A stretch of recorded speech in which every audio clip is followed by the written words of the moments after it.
Here we're going to be looking into the question of which payer populations require the most care.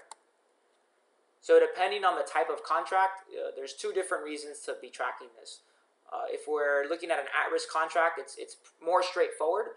If you have a population that's requiring a lot of care, it's not the healthiest population, you want to make sure that that's priced into your contract because you're responsible for that care. So that's one scenario. It's slightly more straightforward.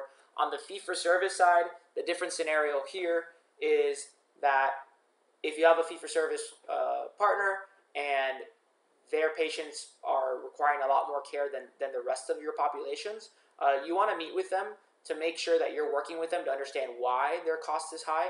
Sometimes these different payers will audit their care rendered by patient or their payment by patient, and they're going to shift care away from you if you're one of their most expensive local providers. So you want to work with them to avoid essentially aggravating them.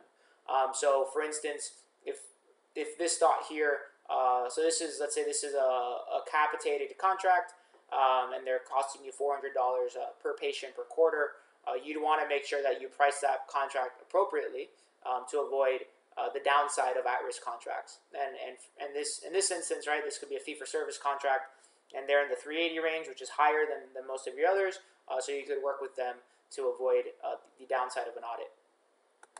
So that's just an example of what you could do with care rendered by patient and using Medicare allowable rates to really understand the operation of your business.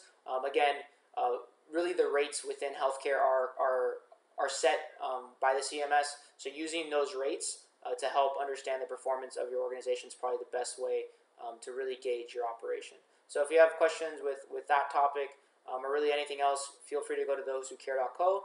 There's more videos and articles there. Also, please feel free to reach out. We'll be happy to help.